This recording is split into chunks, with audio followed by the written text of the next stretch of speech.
In this video, we are discussing delta modulation. In short, it will be called as DM.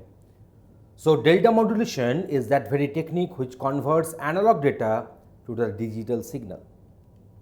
So, with the delta modulation, an analog input is approximated by the staircase function that moves up and down by one quantum level, let it be sigma, at each sampling interval, that is Ts. So, this particular delta modulation we are discussing after discussion of our PCM. So, what was the disadvantage of using PCM? In case of PCM, after doing each and every sampling, we are getting a bunch of bits. In the previous video, we have checked that for each and every sample, we were having 4 bits. So, what will happen? Say we have done say 40 such samples, then how many bits? 160 bits. If I want to get more precise and more accurate analog data generation at the receiving end, then what should I do? I should be going for more detailed, or the sampling time should be reduced so that we can take very frequent sampling. Then what will happen? The number of sampling will become double. So, for each and every sampling, if we are having say 4 bits of representation, then obviously the number of bits will be required also will be high in that case.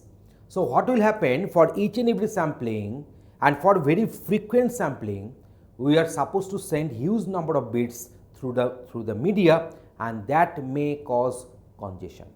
So, that is why here in this particular delta modulation technique, we are supposed to find or supposed to get a single bit against each and every comparison between the staircase function voltage and the analog data. So, let us go for the further explanation.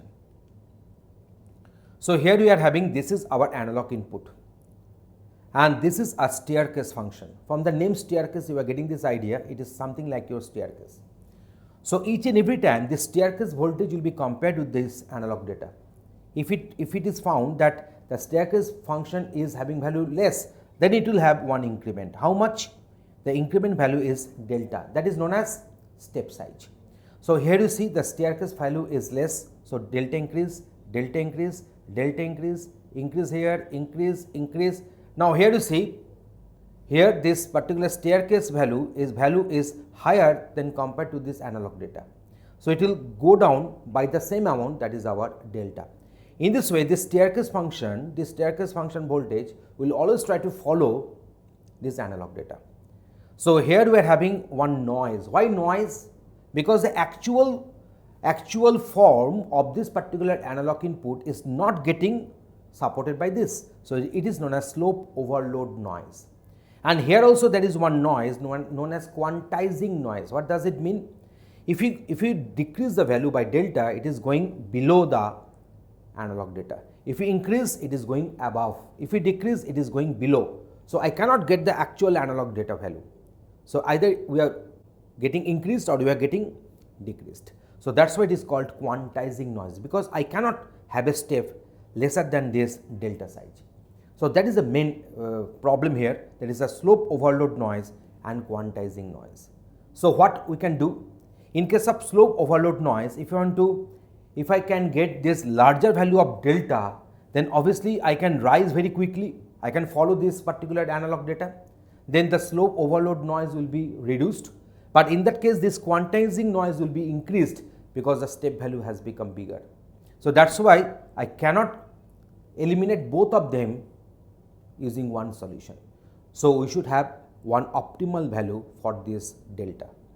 So, now what is happening? When it is increasing, we are transferring 1, when it is decreasing, we are transferring 0, and when it is increasing and decreasing in this way, so we are having this pattern, we are having increase, then increase, then increase, we are having this, again decrease, we are having this. In this way, there is a respective digital signal which will be transferred through the media.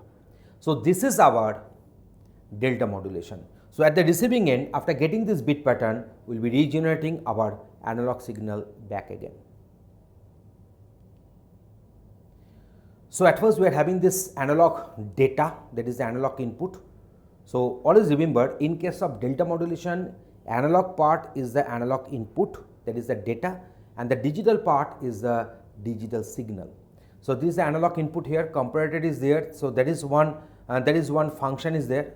So there is one comparator, there is one adder is there. So what is happening? This particular thing is getting compared. There is a staircase function value is getting compared with this analog input.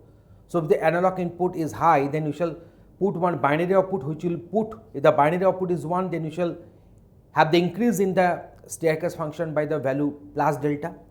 And if the comparator is producing output 0, that means this analog value is lesser than this staircase function value. So I will be going for minus delta. In this way it is getting manipulated. Then after 1 unit of delay, again it will be compared with this analog input.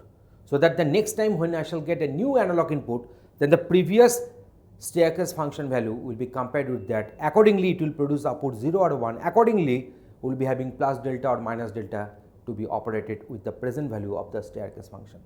So it will be done at the sender part. So it is known as reconstructed waveform. So each and every labeling we have done here. Now here we are having this reception part. So this is the binary output we are getting from the media. If it is 1, then plus delta. If it is 0, then minus delta. Then waveform will be constructed, and there is a delay of 1 unit time. So after each and every sampling, either plus delta or minus delta will take place depending upon the bit whatever it is receiving, either 1 or 0, and accordingly the waveform will be reconstructed.